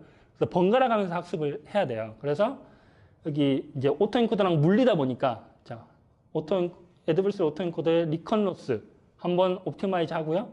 그다음에 디스크리미네이터 관점에서 얘를 한번 옵티마이즈 하고 제너레이터 입장에서 한번 학습을 하고 그래서 이렇게 3스텝으로 번갈아 가면서 쭉 학습을 하는 겁니다.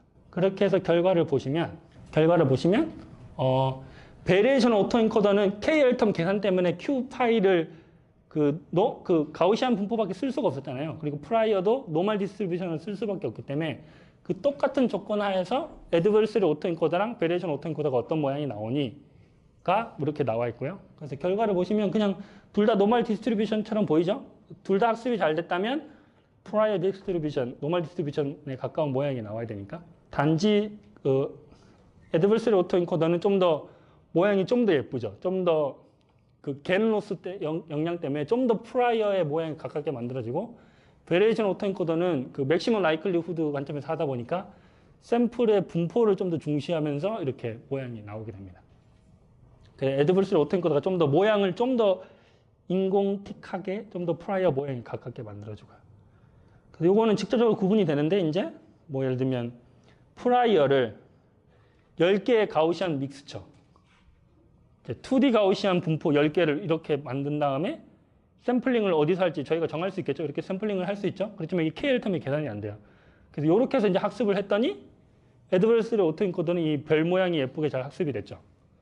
그런데 베리에이션 오토엔코더는 프라이어를 이걸로 줄 수 없기 때문에 그냥 프라이어를 노멀 디스트리뷰션이라고 하고 학습을 했지만 어느 정도 모양을 나오는 게 맥시멈 라이클리후드를 하다 보니까 그 샘플 분포의 위치를 좀 더 반영해줘서 이런 모양이 나오긴 하지만 그래도 예쁘게 노멀 디스트리뷰션, 그 프라이어 디스트리뷰션 모양은 안 따라가죠. 그러면 이제 사람의 욕구를 자극하죠. 이렇게 10개의 날개가 있으니 각 날개별로 N리스트의 레이블을 매핑하면 재밌겠네 이 생각이 들잖아요. 그래서 그거를 이제 해보는 겁니다. 컨디션을 레이블 정보 알고 있죠? 이제 레이블 정보 쓸 거예요. 레이블 정보를 이쪽에 넣어줄 거예요. 디스크리미네이터에만. 왜냐하면 우리는 아까 그 10개의 날개별로 각 날개별로 샘플 그 레이블 정보를 매핑하고 싶거든요. 그래서 샘플링을 했어요. 샘플링인데 그 10개 날개 중에 어디에서 샘플링 되는지 우리 알고 있잖아요. 근데 그 샘플 각 날개별로 나는 얘를 1로 할래 라고 하면은 그때 당시에 레이블 정보를 이렇게 넣어줘요. 그러니까 우리가 원하는 대로 디자인하게 넣어주고 이쪽에서 샘플링 됐을 때는 이 이미지에 대한 레이블 정보를 1로 넣어줘요. 그러면 이게 가짜고 얘가 진짜기 때문에 이 가짜의 분포가 진짜의 분포 모양대로 따라가겠죠? 그렇게 하면은 빠랑 이렇게 됩니다. 그래서 여기는 10개 가우시안인데 0은 여기서 나와라 라고 이미 넣어준 거죠. 그렇게 넣어줘서 쭉 학습을 했더니 실제로 그 트레이닝 DB에 있는 샘플도 저 분포를 따르더라가 이렇게 되고요. 그 다음에 뭐 스위스 롤 모양으로 할래라고 하면은 그 스위스 롤 모양으로 할래가 여기서만 들어가죠. 여기 스위스 롤 모양에서 샘플링하고 해당 위치에 어떤 레이블 할지를 여기로 넣어주면 이게 진짜 샘플일 때고 가짜 샘플일 때는 그 이미지에 대한 레이블 정보를 여기 넣어주면 그 분포가 이제 따라가게 되는 거죠. 그렇게 해서 이렇게 나오는 겁니다. 재밌는 건 이렇게 학습을 하면은 자, 앞에 컨디셔널 베리에이션 오토엔코더처럼 이 각 숫자가 뭐가 나와라는 우리가 컨트롤을 할 수 있잖아요. 그럼 이 2D 가우시안을 얼라인을 다 시켜서 가운데로 맞출 수 있죠. 이 10개짜리를 다 맞춘 다음에 같은 위치에서 딱 Z값을 샘플링해서 뿌려보면은 이제 같은 스타일이 나오더라. 이런 것까지도 가능합니다. 그리고 여기서는 뭐 이건 다 비슷한 얘기니까 넘어갈게요. 그러면 시뮬레이션 결과를 보시면 이제 제가 학습을 시킨 거거든요. 그래서 10개 가우시안, 뭐 스위스롤 이런 게 쭈루루룩 되죠. 그럼 학습을 다 시킨 다음에 똑같이 여기 이 공간에서 우리가 매핑된 거 아니까 여기서 이제 샘플링해서 유니폼 샘플링해서 제너레이션 해볼 수 있겠죠. 그러면 이 스위스롤처럼 1, 2, 3, 4, 5, 6, 7, 8, 9 이렇게 매니폴드를 그러니까 애드버스리 오토엔코더의 가장 큰 장점은 매니폴드를 우리가 원하는 모양으로 만들 수 있다는 거예요. 기존에는 노멀 디스트리뷰션밖에 안 됐는데 매니폴드를 우리가 원하는 모양으로 만들 수 있다는 거예요. 스위스롤도 보시면 이렇게 학습이 됐는데 이렇게 마이너스 2.5에서 2.5 유니폼 샘플링해서 제너레이션 해봤더니 0, 1, 2, 3, 4, 5, 6, 7, 8, 9 이렇게 저런 매니폴드 모양을 가지게끔 우리가 강제화시킬 수 있다는 거잖아요. 그러니까 좀 더 다루기 편하다는 얘기가 될 수 있겠죠. 이것도 코드가 있습니다. 여기 보시면 그 앞에 베리에이션 오토엔코더랑 다르게 그 프라이어 팩토리라는 함수를 별도로 뒀어요. 프라이어 팩토리는 저희가 이제 프라이어 디스트리뷰션을 지금 얘기 나온 것만 노멀 디스트리뷰션, 10개 2D 가우시안 디스트리뷰션, 스위스롤 디스트리뷰션 거기서 이제 샘플링해서 만들어내야 되잖아요. 그래서 그거를 위한 이제 뭐 가우시안, 뭐 가우시안 믹스처, 뭐 스위스롤 이런 샘플링 함수의 묶음에 대한 게 있고요. 그다음에 오토엔코더 구조를 보시면 똑같습니다. 가우시안 MLP라고 안 했죠. 왜냐면 이제 가우시안일 필요 없잖아요. 인코더가. 이미의 그거이기 때문에 프라이어를 그냥 따라가기만 하니까. 그래서 가우시안일 필요가 없어서 MLP 인코더 그냥 이렇게 했고 또 똑같이 그냥 앞에서 썼던 구조 똑같고요. 디코더도 똑같고요. 디스크리미네이터도 똑같은 구조로 만들었어요. 디스크리미네이터는 그냥 받아서 히든 레이어 2개 거치는데 지금 그리고 아까 디스크리미네이터가 0, 가짜면 0, 진짜면 1이잖아요. 그래서 시그모이드 값으로 액티베이션을 줬고요. 그리고 여기 보시면 인코더 Z고 그냥 넣어주죠. 샘플링 안 했죠. 뭐 리파라메테이션 트릭 안 했죠. 이게 왜 이렇게 했냐면 그 논문에 보면 베리에이션 오토엔코더도 해보고 그냥 오토엔코더도 해봤는데 성능이 오토엔코더가 좀 더 좋더라. 이 구조에서는. 애드버스리 오토엔코더는 구조에서는 그냥 오토엔코더 쓰는 게 더 좋다고 해서 저도 거기에 맞춰서 했고요. 여기 보시면 이제 로스들이 나오죠. 총 3개가 로스가 있잖아요. 리컨스트럭션 로스 여기가 있고 이제 겐 로스인데 디스크리미네이터 로스고 제너레이터 로스가 있죠. 그래서 디스크리미네이터 로스는 진짜 샘플이면 1이죠. 그래서 여기 보시면 Z 리얼 값 넣어주고 그다음에 Z 페이크 값 넣어주잖아요. 그리고 Z 리얼 값이랑 Z 페이크 값 넣어줄 때 아까 제가 분포를 컨트롤하고 싶었기 때문에 그 Z 샘플에 대한 ID도 같이 넣어주죠. 그래서 이렇게 넣어주게 되고 그 진짜 샘플에 대해서는 이제 D 리얼 값, 뭐 가짜에 대해서는 D 페이크 값 넣어주고 디스크리미네이터 로스는 진짜 샘플은 1이어야 된다. 여기 TF 원즈 라이크니까 1이어야 된다. 가짜 샘플은 0이어야 된다. 이렇게 돼 있고 제너레이터 로스는 가짜 샘플이 여기 1이어야 된다. 이렇게 넣어주고요. 그렇게 해서 로스 3개를 정의를 해서 학습을 하는 쪽을 보시면